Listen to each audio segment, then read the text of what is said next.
ప్రపంచంలో గుండెపోటు తర్వాత ఎక్కువ మరణాలకు క్యాన్సర్ కారణం. క్యాన్సర్ కు కొన్ని చికిత్సలు ఉన్నప్పటికీ క్యాన్సర్ చికిత్సకయ్యే ఖర్చు భరించే స్తోమత లేక చాలా మంది ప్రాణాలు కోల్పోతున్నారు. అయితే కేంద్ర ప్రభుత్వం పేదరికంలో ఉన్న క్యాన్సర్ బాధితులకు సహాయం చేయడానికి 15 లక్షల వరకు ఆర్థిక సాయం చేసే ఒక పథకాన్ని అమలు చేస్తోంది. కానీ ఈ పథకం గురించి ప్రజలకు సరైన అవగాహన లేకపోవడం వల్ల ఎక్కువ మంది ఉపయోగించుకోలేకపోతున్నారు. గత 4 ఏళ్లలో తెలంగాణ నుంచి ఒక్కరు కూడా ఈ పథకాన్ని వినియోగించుకోలేదంటే అసలు దీని గురించి ఎంతమందికి తెలుసు? ఆంధ్రప్రదేశ్ నుంచి 97 మంది బాధితులు మాత్రమే ఈ పథకాన్ని వినియోగించుకున్నారని కేంద్ర ప్రభుత్వం వెల్లడించింది. ఆర్థిక పరిస్థితుల వల్ల క్యాన్సర్ చికిత్స చేయించుకోలేని వారికి ఆర్థిక సాయం అందించాలనే ఉద్దేశంతో కేంద్ర ప్రభుత్వం 2009లో health ministers cancer patient fund అనే పథకాన్ని ప్రవేశపెట్టింది. కేంద్ర ప్రభుత్వ ఆరోగ్య, కుటుంబ సంక్షేమ మంత్రిత్వ శాఖ పర్యవేక్షణలో ఈ పథకం అమలు చేస్తున్నారు. ఈ పథకం కోసం దేశంలో 27 రీజనల్ క్యాన్సర్ సెంటర్లను ప్రత్యేకంగా ఏర్పాటు చేశారు. ఇక కేంద్ర ప్రభుత్వం ఇచ్చే డబ్బులను ఎలాంటి చికిత్సల కోసం ఉపయోగించుకోవచ్చో చూద్దాం. Radiation, anti cancer chemotherapy, bone marrow transplantation, రోగ నిర్ధారణ పరీక్షలు, క్యాన్సర్ గడ్డల ఆపరేషన్. ఈ పథకం పొందడానికి అర్హతలేమిటి? పేదవారికి మాత్రమే ఈ పథకం వర్తిస్తుంది. రేషన్ కార్డ్ లేదా ఆధార్ ధృవీకరణ పత్రం సంబంధిత ఎంఆర్ఓ నుంచి పొంది ఉండాలి. క్యాన్సర్ నిర్ధారణ రిపోర్ట్స్ ఉండాలి. రీజనల్ క్యాన్సర్ సెంటర్లు లేదా టెరిటరీ క్యాన్సర్ సెంటర్లు ఆయా రాష్ట్ర ప్రభుత్వాల ఆసుపత్రుల్లోని క్యాన్సర్ సెంటర్లలో చికిత్స పొందుతున్న వారికి మాత్రమే ఈ పథకం వర్తిస్తుంది. Prime ministers national relief fund సాయం పొందిన రోగులకు కూడా ఈ పథకం వర్తిస్తుంది.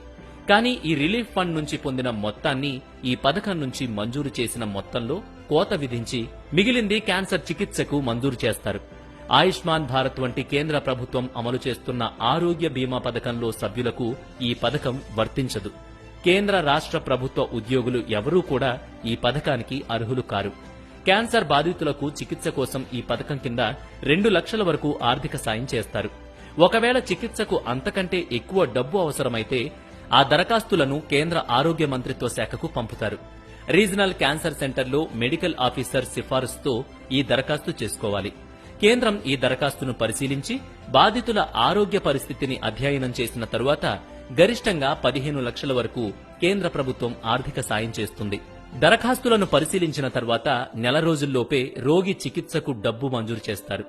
అయితే ఇది నేరుగా బాధితుల ఖాతాల్లో కాకుండా వాళ్లు చికిత్స పొందుతున్న ఆసుపత్రి సూపరింటెండెంట్ ఖాతాల్లో జమ చేస్తారు. వాయిదాల రూపంలో కాకుండా ఒకేసారి డబ్బు మొత్తం చెల్లిస్తారు. దరఖాస్తు ఎలా చేసుకోవాలి? ముందుగా main.mohfw.gov.in వెబ్సైట్లో దరఖాస్తు ఫామ్ డౌన్లోడ్ చేసుకోవాలి. దరఖాస్తులో అడిగిన వివరాలను పూర్తిగా నింపాలి. తర్వాత ఈ దరఖాస్తు మీద బాధితులు చికిత్స పొందుతున్న ఆసుపత్రి సూపరింటెండెంట్ లేదా మెడికల్ ఆఫీసర్ లేదా ఆసుపత్రి హెచ్ఓడి సంతకంతో పాటు ఆసుపత్రి స్టాంప్ కూడా తీసుకోవాలి. ఇలా పూర్తి చేసిన దరఖాస్తును కేంద్ర ప్రభుత్వానికి అందజేయాలి. అంటే ఈ కింది చిరునామాకి ఆ డాక్యుమెంట్ ని పోస్ట్ చేయాలి. డాక్యుమెంట్ పోస్ట్ చేయాల్సిన చిరునామా: section officer, grants section, ministry of health and family welfare, room number 541, A wing, Nariman Bhavan, New Delhi 110011. So ఈ సమాచారాన్ని తప్పకుండా మీ సోషల్ మీడియా ద్వారా లేదంటే మీ వాట్సాప్ల ద్వారా తగినంత మందికి షేర్ చేయండి. ఎందుకంటే చాలా మంది ఇలాంటి ఆసరా కోసం ఎదురు చూసేవాళ్లున్నారు. వాళ్ళందరికీ దయచేసి ఈ వీడియో షేర్ చేసి